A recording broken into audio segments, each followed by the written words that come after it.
What's going on? My name is Han, and it is almost time. After a solid year and a half since we got our Casca back, Berserk is finally returning. So let's take a look back at the relationship between Guts and Casca and ponder what the future holds for the most tragic couple in manga history.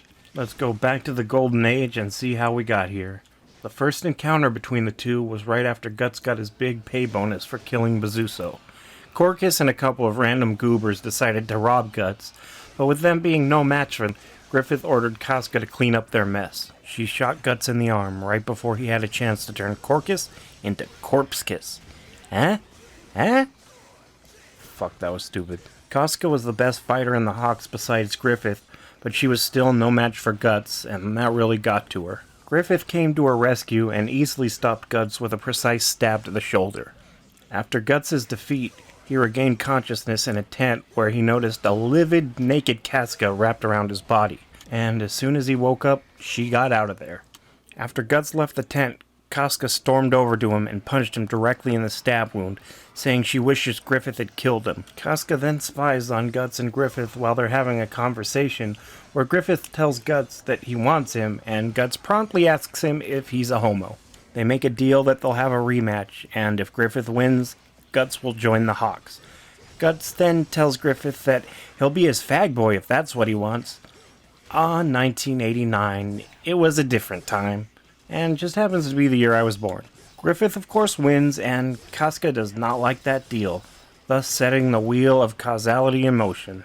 Corcus and the Goober Brigade decide to kill Guts in order to avenge the other Goober that Guts killed, but Casca be like, Guts may be wounded, but you guys are basically Dynasty Warriors enemies to him, and you really don't even have a chance. Guts thanks her for chasing them off, but she tells him that she only did that because Griffith wanted him, and she just wants him to get himself killed in the next battle. Can't you just feel the love? Guts' first mission with the Hawks was a raid on an enemy encampment where Griffith gave him the difficult task of covering the rear while the Hawks made their escape. He did an exemplary job, but lost his horse in the fight, and just when it looked like he was about to be killed, Griffith, Judo, and Pippin were able to make it back to him to get him out of there. The mission was a complete success, but Casca and Corcus are not pleased by the complete ballerdom that Guts displayed in battle. Let's fast forward a little bit. Naked Bucket water fight, and Griffith and Guts are bestest buddies now. The Hawks are on top of the world, and Guts is the captain of the Raiders. After another victorious battle, Casca goes over to Guts and chews him out for breaking formation and charging the enemy on his own. Guts apologizes, but Casca doubts his sincerity and calls him a mad dog, which is some interesting foreshadowing for the Beast of Darkness. Guts was not a fan of that comment, and is about to go off on Casca when Griffith shows up to break up the argument. Corcus, ever the asshole, rubs salt in the wound, and Casca, ever the badass, trips him down the stairs. Guts is a good leader and genuinely cares about his men, but he does have the tendency to kinda get carried away. As of now, the only person that Casca loves is Griffith, and Guts, this upstart who didn't even want to be a Hawk in the first place, is getting all this attention and respect from Griffith, while Casca is getting none of the attention and affection that she craves. So you can see why she hates Guts' guts at this point. The next major thing is the battle with Zod. The Raiders are getting destroyed, so Guts decides to take him on his own. Zod is way too much for Guts to handle, and just when it looks like he's about to die, Griffith is there to come to the rescue.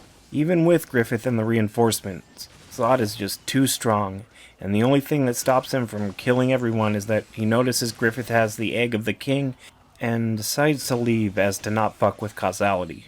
Guts and Griffith are messed up pretty bad, and Casca blames Guts for Griffith's injuries. This comment really seemed to get under Guts' skin, but Best Boy Judo reassures him that no one blames him and that Casca just said that in the heat of the moment. After punching Guts for trying to barge in on Griffith while he's being visited by nobles, Casca has another emotional outburst asking why Griffith has to bother with Guts. Despite the tough facade Guts puts on, the things Casca say really do get to him and they keep replaying in his mind. Because of the great series of successes by the Hawks, the King of Midland allows them to act as the bodyguards for the royal family on their next hunting trip. Griffith begins flirting with Charlotte, the Princess of Midland, and this is yet another blow to Casca's feelings. Griffith's motives are almost certainly that of political ambition and the power he would gain by hooking up with the princess, But that doesn't change the fact that Casca won't be able to be with him. One of the king's knights named Julius attempted to assassinate Griffith during the hunt out of jealousy, so Griffith ordered Guts to kill him in retaliation. In the process, Guts accidentally killed Julius's son Adonis, and this was devastating to him as Adonis reminded him of his childhood self. Guts ended up having to fight his way out and was minorly wounded. None of the other Hawks knew about this assassination mission, so when Guts showed up, all messed up, asking to see Griffith, this concerned Casca greatly. This is the first time we see Casca actually care about Guts. She sees the injury on his arm and tears off her sleeve in order to dress his wound. This is where Guts overhears Griffith telling Charlotte that he doesn't see any of the Hawks as a true friend because to him a friend is only someone who is equal to you, and thus the wheels of causality keep turning. The Hawks then go into battle with the Tudor Empire, and the timing is less than ideal for Casca as it just so happens to be her time of the month. Casca ends up face to face with an enemy general named Adon, and he just so happens to be a sexist asshole. This dude would normally be no problem for Casca, but in her current state, she just can't keep up with him. Just before the death blow is dealt, Guts shows up to smash his face real good, but unfortunately it doesn't kill him. Casca, now standing next to a cliff, starts to pass out, and Guts reaches for her only to get shot by Adon, causing him to fall off the cliff with her. They manage to survive by falling into a river. When Guts pulls Casca out of the water, she's unconscious with a high fever. It's raining hard, but luckily Guts is able to find a hollowed-out tree for them to take shelter in. Guts decides to take Casca's soaked clothes off so she doesn't freeze to death, and in the process he gets some blood on his hands. At first he thinks she's wounded, but then he realizes that she's actually on her period, and he remarks on how rough it is to be a woman. And that goes for like triple for being a woman in the Berserk universe. This is the real turning point for their relationship. Sure, they've pretty much hated each other up to this point, but you can't spend 3 years with someone as a comrade without some kind of bond forming. This really also speaks to how much Guts has matured. He went from being a selfish asshole to someone who puts the safety of his friends above his own. And not only that, he went from being angry at Casca for going into battle presumably sick to being completely understanding of the situation. He realized that Casca not only had to prove herself in a male-dominated profession, where she has a distinct disadvantage in physical strength, but she also had her menstrual cycle to deal with. And even with all that going against her, she still managed to become the second strongest in the Band of the Hawk until Guts showed up. I think this is where Guts really started to understand where she was coming from, and this is where he really started to respect her. Casca wakes up, and Guts explains what happened, and when she realized that he undressed her, she punches him straight in the face. Kind of a dick move, Casca. Guts really went above and beyond to save you, and taking off your soaked clothes was kinda necessary for you to, not die and all. Guts tells her as such, and is understandably pissed that instead of a thanks, he gets a punch in the face and a knife thrown at him. He tells her that if she wasn't a woman, he'd knock her the fuck out, and that her emotional outbursts are why women just aren't cut out for the battlefield. This comment really gets to her, and she bursts into tears and tells Guts that she wasn't born a woman by choice. Casca wasn't angry at Guts because he undressed her. It was because her weaknesses had been laid bare. She failed because of her womanhood, and she had to be rescued by the man who she felt was replacing her in Griffith's eyes. She was angry at herself, not Guts. She lashes out at Guts again, only to be subdued by him. Guts then offers her his shirt, and she puts it on. Casca tells Guts that he's the only one she didn't want to be saved by, with Guts still not really understanding why she has this resentment towards him. He then asks her why she joined the Hawks in the first place, and we get a flashback to when Casca was 12 years old. She tells Guts that she was from a small farming village where she worked the fields with her family. A nobleman took notice of her and told her parents that he wanted to take Casca to serve as a castle maid. Her father was apprehensive about it, but didn't really have a choice due to their family's financial situation, so he allowed him to take Casca. The job opportunity was just a pretense, of course, as on their way back to the castle, the nobleman attempted to rape Casca. Griffith just so happened to be riding by when he noticed what was happening. To Casca, Griffith appeared to be an angel sent by God to save her. But Griffith didn't save her personally. He threw her his sword and gave her the opportunity to save herself. Casca was able to reach the sword before the would-be rapist and stabbed him to death. Casca, swept up in Griffith's charisma, and now feeling as if she has nowhere to go, asks Griffith if she can come with him. Casca even tells him that she'll learn the sword, and Griffith replies saying it's up to her. So that settled it. From that day forward, being with Griffith was all Casca ever wanted. Casca then tells Guts of a shady noble whom the Hawks got involved with. Turns out the dude was a pedophile who lusted for young boys, and being a noble, he got exactly what he wanted from the surrounding villages. The thought of it was especially disturbing to Casca because of what she had gone through. The noble wasn't just into little boys, as it seemed he had a thing for Griffith as well, and Griffith obliged in sating this monster's appetite in exchange for the funding that the Hawks desperately needed. Casca finds Griffith bathing in the river the next morning and asks him why he would do such a thing, and Griffith tells her about the financial trouble that the Hawks are in. At first, Griffith plays it off as if it wasn't something that bothered him, but then he reveals that he did it out of guilt for the soldiers who died in battle, and that he needs to do everything he possibly can to succeed for their sake. Some real grim foreshadowing there. Casca, seeing Griffith really freaking out, runs over to embrace and comfort him, and it seems like it works as Griffith returns to his old self immediately. This whole interaction just goes to show how much of a master Miura is. We get Guts and Casca really getting to know each other, but in the process we also get tons of strong characterization for Griffith and his feelings and motivations and his past. Casca then opens up to Guts and tells him just how much Griffith telling Guts that he wanted him got to her.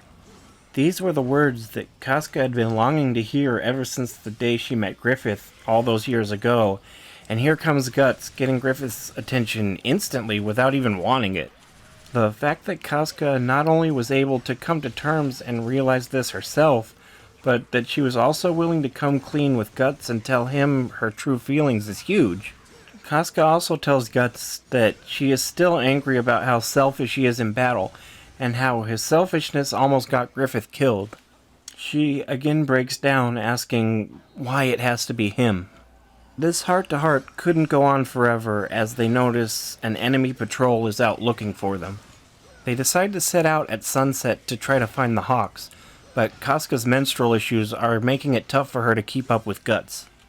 Unfortunately, Adon and his goons find them, and he informs them that he intends to kill Guts and make Casca a toy for his men. No, seriously, fuck Adon. The legendary 100-man battle goes down, and even in Casca's current state, she's still able to kill a bunch of these jobbers pretty easily. A massive man with a flail attacks Guts. Guts is able to deflect all of the blows with his sword, but Casca in her mind wonders why he doesn't just dodge and launch a counterattack. That's when she realizes that he's doing it to protect her, and on top of that, he's wounded. Guts tells Casca to make a break for it, but she freezes and says she can't leave him alone. Adon takes this opportunity to have his men shoot Casca, but Guts jumps in front of her, taking a bolt to the arm. Casca still doesn't want to leave Guts alone, so he tells her that since she wanted to be Griffith's sword, she should return to her sword master. Guts finally convinces her to leave, and she tells him not to die and that she'll be back with the others. Guts goes to town on those dudes, and okay, that kind of sounded wrong, but Casca runs off, still with very little energy and a bunch of soldiers in hot pursuit. They catch up and attack, but she's able to kill a couple of them even in her weakened condition. She ends up getting overwhelmed, and of course, they decide to try to rape her. She's about to give up and resign herself to her horrible fate, but then Guts' words, where he said, "This worthless place is not where it should end for her," and that a sword should return to its master, play in her mind and motivates her not to give up. She takes a sharp piece of wood and stabs the would-be rapist right in the eye. Things still aren't looking good for her though. That is until Best Boy Judo and his men come to the rescue. We cut back to Guts, and he's in the process of cutting some dudes into bloody chunks as he finds himself wondering just what he's doing and if he's doing it for Casca. Casca tells Judo that Guts is still out there, literally fighting 100 dudes on their own, and they need to find him right now. They find him resting against a tree, and Casca's overjoyed to see that he's still alive.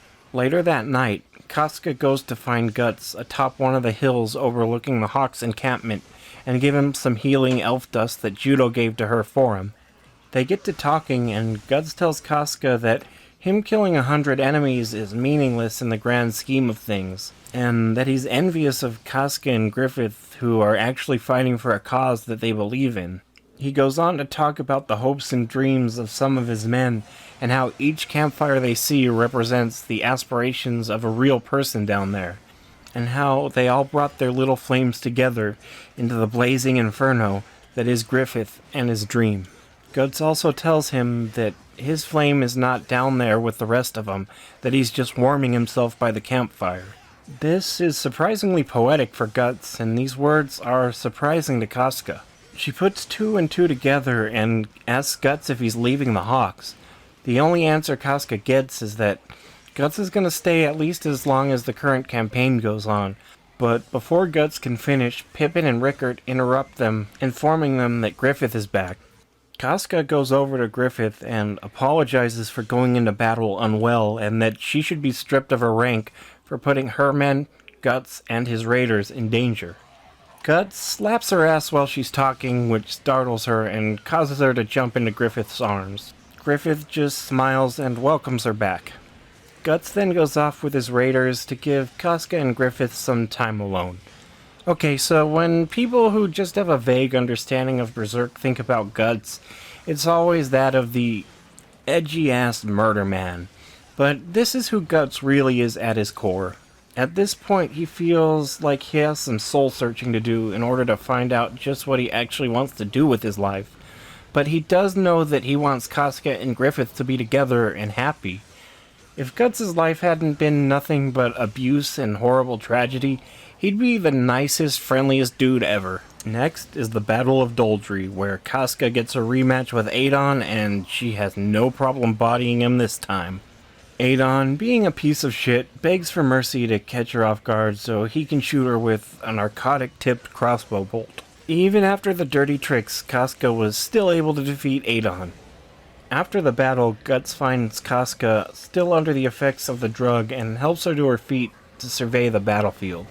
Casca tears up seeing Griffith down there as she thinks of how he's out of reach now that he's pursuing the princess. Guts tells her that she shouldn't give up and that he was going to take her down there to see him. With the battle won, the Hawks are now national heroes, and they even get a massive party thrown in their honor. Most of the Hawks are living it up, but this isn't really Guts' scene. Casca ends up pulling him aside because, with her being the only female member of the Hawks, she's getting dance requests from every noble at the party, and she just wants to be left alone. They go out to the balcony to get a break from the party, and it's clear that Casca is kind of embarrassed to be in a dress, as she asks Guts if she looks weird. Guts reassures her that she doesn't look weird at all, and that she even looks pretty good. I would go as far as to say that she looks cute AF. How do you do, fellow kids? Guts encourages her to ask Griffith to dance, but she still feels insecure and declines. A bunch of Game of Thrones stuff happens at the party, but I'm gonna skip over that. Next comes the night that Guts decided to leave the Band of the Hawk. Corcus and Judo catch him as he's leaving, and he has a few drinks with him before Judo sees him off. On the walk out, Judo asks Guts if there's anything between him and Casca, citing how they've been closer ever since that fall off the cliff. Judo tells Guts that he should pursue her, but Guts says it's clear that she wants Griffith.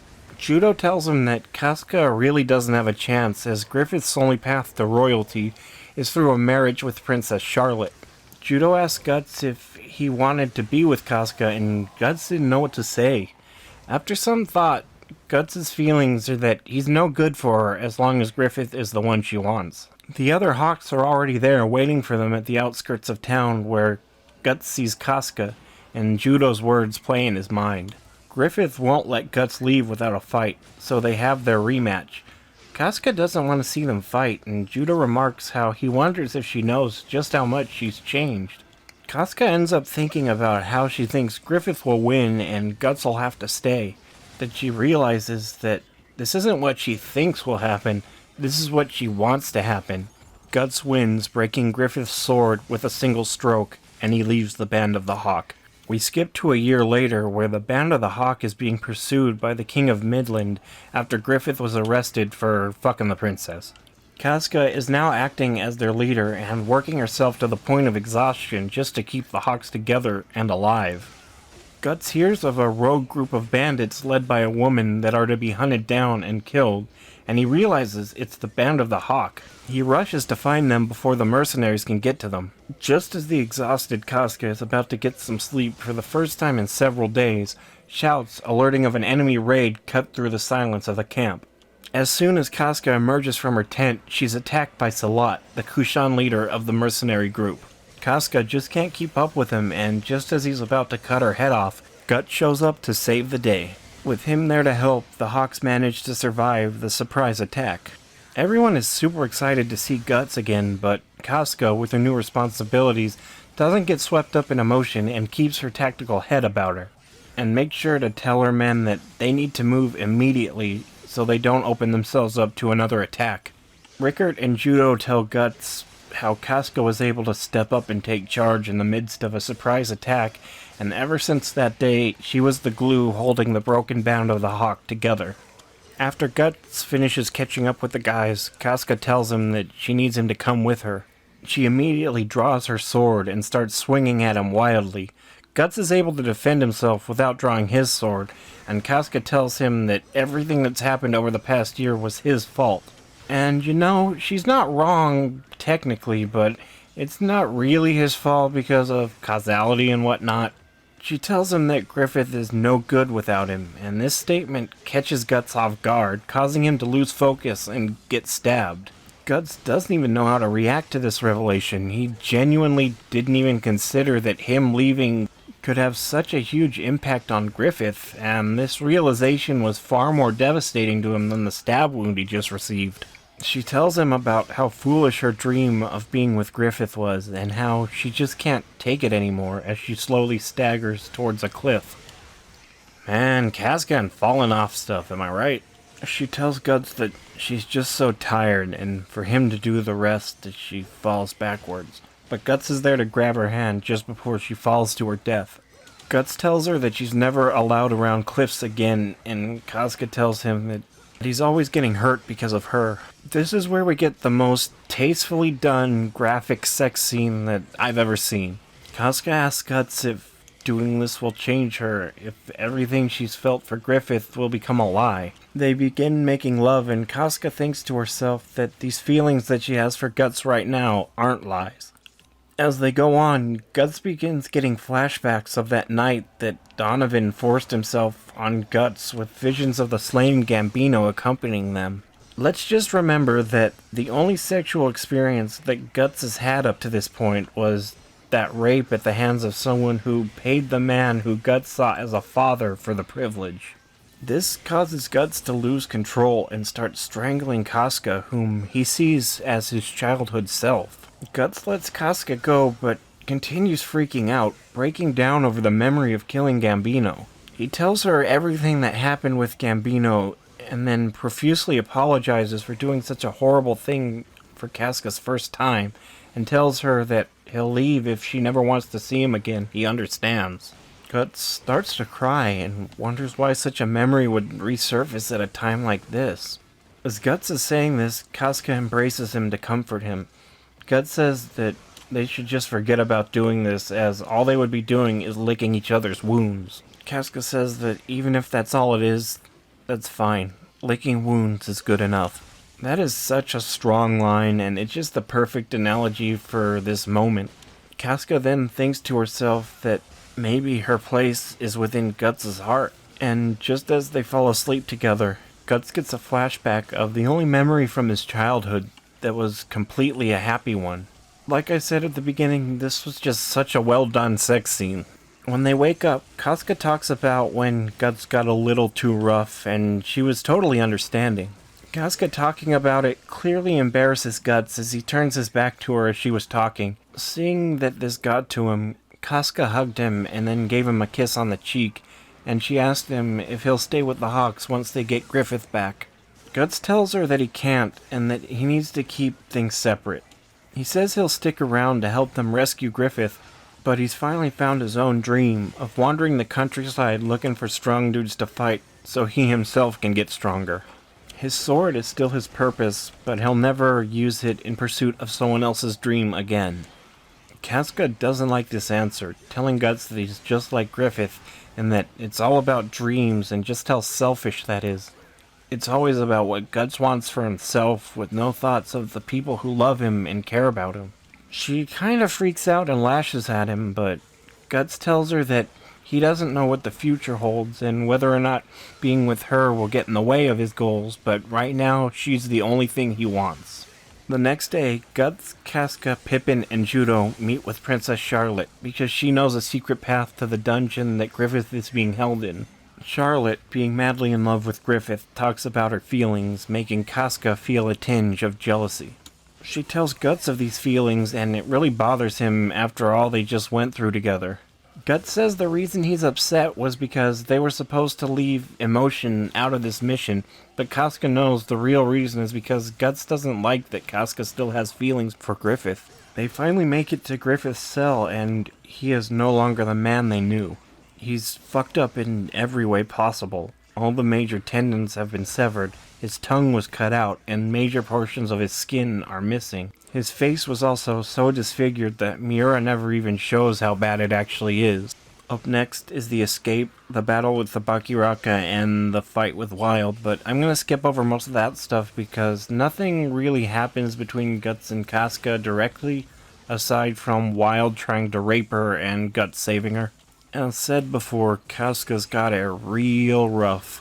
After all the bullshit with Wild is over, Casca has to break it to all the Hawks just how messed up Griffith actually is, and everyone's devastated. Casca and Guts go off alone, and she rests her head on his shoulder for emotional support, and Griffith sees this. Later, she goes to change Griffith's bandages, and he forces himself on her, possibly out of a desperate need for some semblance of control. She tells him to stop, but then lies there with him and embraces him out of pity. Guts and Judo begin talking, and Judo tells Guts that he plans on taking a bunch of the Hawks with him and creating a troop of thieves, and that Guts should leave and take Casca with him. Gaston and the raiders come to Guts and tell him that if he leaves, they'll all join him in whatever he plans on doing as his subordinates. Casca is emotionally troubled over what just happened with Griffith, and it's clear that she doesn't know how to feel. It's at this point that Guts finds her. He asks her what's wrong and if anything happened with Griffith. She tells him no, but then starts crying. She breaks down and tells Guts that she can't go with him and leave Griffith alone in his fragile state. She brings up Guts' remarks about having to fight his own battles and not hanging from the dreams of others, and she tells him that he needs to leave even if that means going alone. That statement is ultimately meaningless, as the next thing that happens is the eclipse. I'm going to end this here, as I feel that the eclipse and everything after is very separate in terms of the relationship between Guts and Casca. I haven't really decided if I want to continue this analysis or not. I guess it'll depend on demand. I do intend on finishing my Shirka analysis, and I was also thinking about doing some analysis on some specific chapters as well. Actually, now that I think about it, chapter 160 is coming out in about a week, so I think the next thing I'll end up doing is an analysis / review of that chapter. So if you want more Berserk stuff, feel free to subscribe, because there's definitely more to come. And I would really appreciate it if you rate the video, because this type of video takes a lot of time and effort, and ratings make it more likely that people will find the video, so I would definitely appreciate that. And with all of that out of the way, if you made it all the way through the video, I just want to thank you, and as always, thanks for watching.